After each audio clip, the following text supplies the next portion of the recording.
पिछले एपिसोड में हमने सुना कि यश को ये बात मालूम चलती है कि ईशान ने ही रावी को छत से गिराने की साजिश रची थी। यश जब इस बारे में ईशान से पूछताछ करता है तब ईशान उसके सामने नैना को पाने की बात करता है। यश चाह कर भी ईशान को खत्म नहीं कर सकता था, इसलिए वो कुछ सोचकर ईशान को जाने देता है। इधर मनु और रावी नैना से मिलने की जिद करते हैं और सौम्या उन्हें अपने साथ लेकर ऑफिस पहुंच जाती है। नैना यश की बाहों में बैठी होती है कि तभी दरवाज़ा खुल जाता है और नैना शर्मसार हो जाती है। अब आगे सभी लोग दरवाजे पर हक्के बक्के होकर खड़े थे और नैना सिर झुकाकर यही मना रही थी कि धरती एकदम से फट जाए और वो धरती के अंदर समा जाए। शर्म के मारे नैना की नजरें नीचे झुक गई थी, लेकिन यश अपनी जगह पर वैसे ही बैठा हुआ था। नैना अगर अपने असली रूप में होती तो शायद उसे इतनी शर्मिंदगी ना होती, लेकिन अभी वो बॉबी के किरदार में थी और सबकी निगाहें उसके ऊपर आकर ठहर गई थी। अगले कुछ पलों के लिए उस पूरे केबिन में सन्नाटा छा गया। अचानक सन्नाटे को तोड़ते हुए रोहित ने कहा, अरे सॉरी बॉबी, मैं बाहर निकल जाता हूँ। बाकी लोगों को वहीं छोड़कर रोहित फौरन केबिन से बाहर निकल गया। माहौल थोड़ा हल्का करने के लिए नैना ने सौम्या से पूछा, सौम्या तुम यहाँ क्या कर रही हो, और ये रावी? नैना की आवाज़ में नाराज़गी साफ झलक रही थी। सौम्या ने दांत दिखाते हुए कहा, माफ़ करिए बहू रानी, रावी बेटी आपसे मिलने की जिद कर रही थी। मैंने इसे बहुत समझाया कि शाम को मम्मी लौटकर घर आएगी तो मिल लेना, लेकिन ये अभी आपको देखना चाहती थी। मनु को मैंने घर पर छोड़ना सही नहीं समझा और हम लोग यहाँ चले आए। ओह, नैना ने मुस्कुरा कर कहा, चलो कोई बात नहीं, लेकिन फिर भी रावी की चोट अभी पूरी तरह से ठीक नहीं हुई है, इसे घर पर आराम करना चाहिए था। इतना सुनना था कि रावी तपाक से बोली, नहीं मम्मी, अब मुझे बिल्कुल डर नहीं होला, मैं ठीक हो गई हूँ, पापा ने कहा था। रावी की बात सुनकर नैना चिढ़ गई। उसने मुड़कर एक जलती हुई निगाह यश के ऊपर डाली, लेकिन यश के ऊपर इन कातिल निगाहों का कोई असर नहीं हुआ। उसने कंधे उचकाए और मुस्कुरा कर जवाब दिया, हाँ, रावी अब ठीक हो गई है, उसके घाव भी लगभग भर गए। एक गहरी सांस लेकर नैना ने कहा, अच्छी बात है, तुम बाप बेटी के बीच में भला कौन बोल सकता है। बच्चों, तुमने खाना खाया या नहीं? चलो हम सभी लोग नीचे चलकर लंच कराते। आइए सौम्या, आज आप भी हमारे साथ बैठकर लंच करिए। अरे नहीं, सौम्या ने तुरंत हाथ जोड़ लिया और बोली, आप लोग लंच कर लीजिए, मैं नीचे ही इंतज़ार कर रही हूँ। बच्चे जब खा ले तो मुझे बता दीजिएगा, मैं आकर इन्हें ले जाऊंगी। सौम्या आखिर यश के बराबर में बैठकर लंच कैसे कर सकती थी? नैना फौरन ये बात समझ गई और इसलिए उसने सौम्या के ऊपर ज़्यादा प्रेशर भी नहीं डाला। अपनी पूरी फैमिली को साथ लेकर नैना केबिन से बाहर निकली और फिर सीढ़ियों से होते हुए नीचे उतर गई। नैना के जाने के थोड़ी देर बाद ही ऑफिस में काजोल की एंट्री हुई। दरअसल काजोल ने नैना को यश और बच्चों के साथ यश के डाइनिंग एरिया की तरफ जाते हुए देख लिया था, लेकिन नैना उसे नहीं देख पाई थी। काजोल ने आते ही रिसेप्शन पर बैठी लड़की से सवाल किया, क्या बात है भाई, आज तो यहाँ काफ़ी भीड़ भाड़ थी। रोहित भी वहीं नज़दीक में खड़ा था। लड़की ने कहा, एक लेडी 2 बच्चों को अपने साथ लेकर आई थी और किसी नैना के बारे में पूछ रही थी। फिर रोहित सर उन्हें अंदर ले गए और अभी अभी बॉबी सर यहाँ से निकले हैं, सबको अपने साथ लेकर। उनके साथ यश जी भी थे। काजोल का माथा ठनका। उसने तुरंत पास खड़े रोहित से कहा, रोहित ज़रा मेरे साथ अंदर आना, मुझे तुमसे कुछ ज़रूरी बात करनी है। इस तरह काजोल अपने चेहरे पर कई सवाल लेकर रोहित के साथ अंदर चली गई। नैना के केबिन में जाने के बाद काजोल ने रोहित को बैठने का इशारा किया और आंखें नचाकर पूछा, ये जो साहब थे यहाँ पर, मिस्टर यश, ये क्या अक्सर यहाँ पर आते? रोहित कंधे उचकाकर ऐसे हंसा जैसे काजोल ने कोई बेवकूफ़ी कर दी हो। अपना गला साफ करके रोहित ने बोलना शुरू किया, अरे हाँ, यश जी ना, अरे वो तो इस पूरी हवेली के मालिक है। देहरादून में प्रताप कुलवंश का सिक्का चलता है और उन्हें कौन नहीं पहचानता। बॉबी जब मुझसे मिलने के लिए आया था तो उसने मुझे ये नहीं बताया कि वो इस हवेली में अपना ऑफिस डालने वाला है। काजोल ने पाउट बनाया और कुछ सोचने लगी। थोड़ी देर बाद उसने आंखों पर जोर देकर कहा, बात तो तुम्हारी ठीक है यार, रहन सहन से भी ये लोग काफ़ी आगे। तुमने देखा नहीं कि इनके नौकर भी कितने बढ़िया कपड़े पहनते, लेकिन मैं बॉबी को जानने की जितनी कोशिश करती हूँ उतना ही उलझती चली जाती हूँ। ये बच्चे उसे मम्मी कहकर बुलाते और यश के साथ बॉबी के बहुत इंटीमेट रिलेशन है। इतने ऊंचे घराने में आखिर ये सब एक्सेप्टेबल कैसे है? रोहित ने जैसे ही ये सुना, उसके सामने अभी थोड़ी देर पहले का पूरा सीन घूमने लगा जब उसने यश और नैना को किस करते हुए देखा था। रोहित अपने होठों को चबाकर बोला, बात तो आपकी बिल्कुल ठीक है मैम, मामला तो मुझे भी बहुत गंभीर लगता है, लेकिन क्या करें, हमारे हाथ बंधे हुए।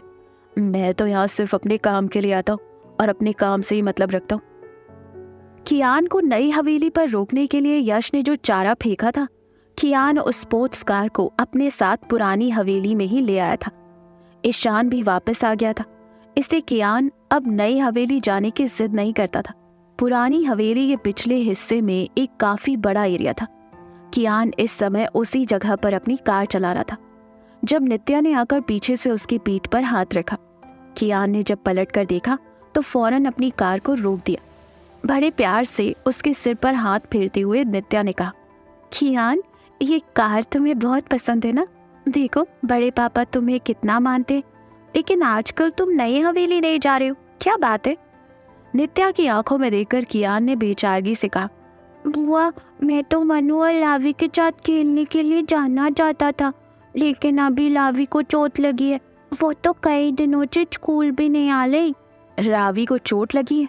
ये सुनकर नित्या चौंकी।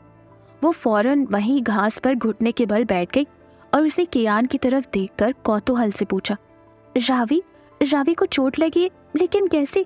क्या ज्यादा चोट आई है उसे? अपनी कार की स्टीयरिंग घुमाते हुए ही कियान ने फिर जवाब दिया, हाँ, हमारे स्कूल की जब छुट्टी होली थी तो उसे किसी ने छत से धक्का दे दिया, बहुत खून बहला था उसका। टीचर उसे जल्दी जल्दी हॉस्पिटल उठाकर ले गए और उसके बाद से लावी कभी स्कूल ही नहीं आए, मनु भी नहीं आता, इसलिए मेरा भी अब स्कूल में मन नहीं लगता है। ओह, नित्या ने दुख जताते हुए कहा, किसी बच्चे ने ही खेल खेल में उसे धक्का दे दिया होगा। लेकिन कियान, फिर तो तुम्हें जरूर उनसे मिलने के लिए जाना चाहिए था, तुमने मुझे पहले क्यों नहीं बताया? फ्रेंड्स तो एक दूसरे की मुश्किलों में हमेशा साथ खड़े रहते, और फिर वो तो तुम्हारी बहन है ना? कियान के नाजुक कंधे पर हाथ फेरते हुए नित्या बोली, चलो कियान, हम जाकर रावी से मिलकर आते, आज तो वैसे भी संडे है, हम दोपहर तक वापस आ जाएंगे। इस पर कियान ने बेरुखी से जवाब दिया, लेकिन मैं तो नहीं जा सकता ना, आपको पता है कि दादी कितना गुस्सा करती है और फिर डैडी भी मुझे डांटने लगेंगे। नहीं, नित्या उठकर खड़ी हो गई और कियान के दोनों गालों को मसलते हुए बोली, मैं हूं ना तुम्हारे साथ, तुम्हें कोई नहीं डांटेगा, मैं तुम्हारी दादी से परमिशन लेकर ही जाऊंगी। आप चलो, वरना हमें आने में देर होगी। हम बस रावी को देखकर लौट आएंगे। रावी बेड पर है तो हमें उसके लिए फल वगैरह भी तो लेने होंगे। दोस्तों, आपसे एम प्रमोशन शुरू कर रहा हूँ। अगर किसी को भी अपना इंस्टा पेज या यूट्यूब प्रमोट करना हो तो कर सकता है, और अगर कोई अपनी खुद की लिखी कोई स्टोरी अपलोड करना चाहता हो या पॉकेट FM की स्टोरी प्रमोट करना चाहता हो तो वो भी कर सकता है। सभी का प्राइस 200 रुपीज़ है और मुझे इंस्टा पर मर्जी कर देना, लिंक इन डिस्क्रिप्शन। थैंक्स। वैसे ज्यादा क्या पसंद है उसे? कियान ने नित्या का हाथ पकड़कर चलते हुए जवाब दिया, पता नहीं, लेकिन वो चॉकलेट बहुत खाती है। इसके बाद दोनों बातें करते हुए वहां से चले गए। नित्या जानती थी कि आज संडे है और यश उसे घर पर जरूर मिलेगा, इसलिए कियान को तैयार करने के बाद नित्या खुद भी सज धज के तैयार हो गई। लेकिन जाते समय चाची ने उसे टोक ही दिया, बेटी, वैसे तुम्हारा जाना मुझे ठीक नहीं लग रहा। यश हर बार तुम्हें हवेली के चौखट से वापस लौटा देता है, और फिर कियान भी जो एक बार गया तो वहीं जमकर बैठ जाता है। नित्या ने अपने हल्के गुलाबी सूट का दुपट्टा संभालते हुए कहा, अरे नहीं नहीं चाची, उसकी चिंता आप बिल्कुल मत करिए। कियान मेरे साथ जा रहा है तो फिर मेरी ही जिम्मेदारी है, उसे छोड़कर थोड़े ही आऊँगी, इसे अपने साथ लेकर ही लौटूंगी। और वैसे भी हमें वहाँ बहुत देर तक नहीं रुकना, लंच तक हम लोग वापस आ जाएंगे। चाची ने अनमने ढंग से नित्या को जाने की परमिशन दे दी। नित्या कियान के साथ कार में बैठकर नई हवेली के लिए निकल गई। संडे होने की वजह से नई हवेली में यश की पूरी फैमिली एक साथ जमा थी। बच्चे तो हालांकि वैसे भी स्कूल नहीं जा रहे थे, लेकिन आज नैना भी यश के साथ ही थी। सुबह के 10:30 बज रहे थे और यश की पूरी फैमिली डाइनिंग टेबल पर बैठी हुई थी। सौम्या ने अभी ब्रेकफास्ट परोसना शुरू ही किया था कि तभी एक सेवक ने यश के पास आकर कहा, सर, कियान बाबा आए हुए हैं, वो बाहर खड़े हैं। ये सुनते ही बच्चों के चेहरे खिल उठे। नैना तुरंत बोली, अरे तो उसे बाहर क्यों खड़ा रखा है? अंदर लेकर आओ ना, जरूर रावी से मिलने के लिए आया होगा बेचारा। सेवक पहले तो झिझका और फिर उसने सिर झुकाकर कहा, बात वो नहीं है बहुरानी, दरअसल बात यह है कि वो अकेले नहीं आए हैं, नित्या दीदी भी उनके साथ आई हैं और नित्या दीदी को अंदर आने की मनाही है ना, तो इसलिए। ओह, नैना बोली। यश ने तुरंत उसकी बात को लपक लिया और सेवक से बोला, हाँ तो ठीक है ना, नित्या को बाहर कहीं बिठा दो और कियान को अंदर भेज दो, वो भी हम सबके साथ नाश्ता कर लेगा। जी, सेवक ने कहा और जैसे ही वो जाने के लिए मुड़ा कि तभी नैना की आवाज़ सुनाई पड़ी, नहीं यश, ये कोई अच्छी बात थोड़ी है, वो कियान के साथ आई है ना, तो उसे बाहर मत बिठाओ, क्या असर पड़ेगा फिर कियान के ऊपर। सेवक अपनी जगह पर ऑर्डर लेने के लिए खड़ा था। नैना ने उसे सुनाकर कहा, सुनो, ऐसा करो कि दोनों को अंदर भेज दो। सेवक बहुरानी का हुक्म बजाने के लिए बाहर निकल गया और थोड़ी देर बाद नित्या कियान का हाथ पकड़कर अंदर दाखिल हुई। यश ने दोनों के लिए नाश्ता लगाने का आदेश दे दिया। तब नित्या तुरंत बोल पड़ी, अरे नहीं नहीं, कियान को रावी से मिलना था, बस इसीलिए लेती आए, आप लोग नाश्ता करो, मैं यहीं बाहर सोफे पर बैठी हूँ। यश ने रूखेपन के साथ कहा, ठीक है, जैसी तुम्हारी मर्जी। कियान बच्चों के बगल में चढ़कर बैठ गया।